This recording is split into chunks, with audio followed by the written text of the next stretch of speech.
बीच खड़ा होई दर्शन ला आसरा लगावे हो।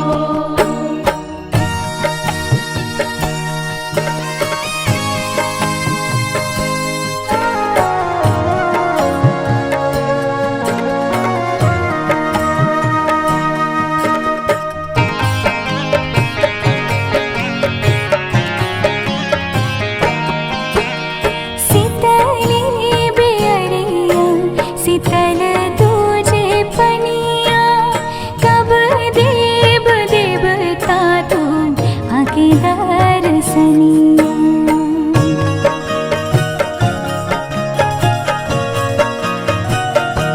हाँ शीतली बेअरिया शीतल तुझे पनिया कब देव देवता तुम आके दर्शनिया।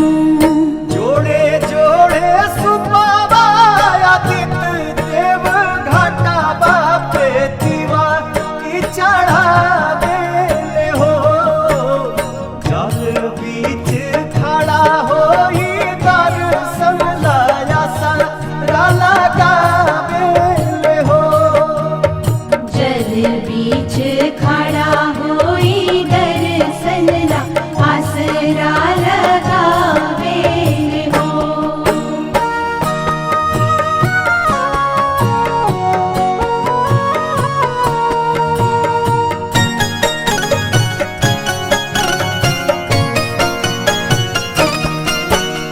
भूखली शरीरिया सजल सुभे मनवा पुरुबे लागल बड़ुए सबके ध्यानवा।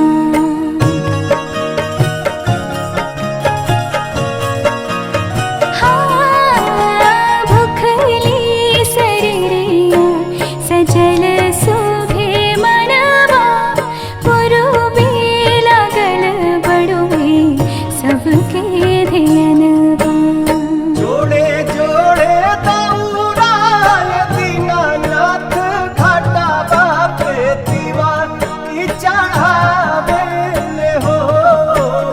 जल बीच खड़ा होई दर्शन ला आसरा लगावे हो।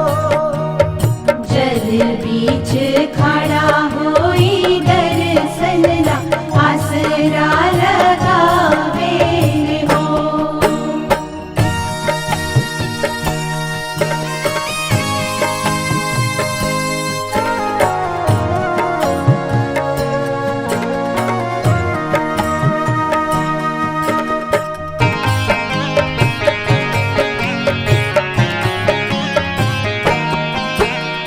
विनया बिहारी लिखले माई के भजनवा गावेली पलक बेटी धई के ध्यानवा।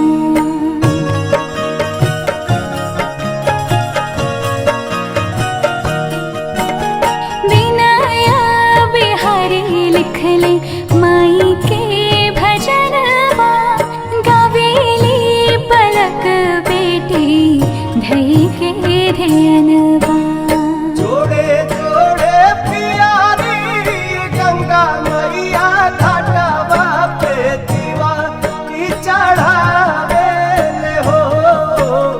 जल बीच खड़ा होई दर्शन ला आसरा लगावे हो। जल बीच खड़ा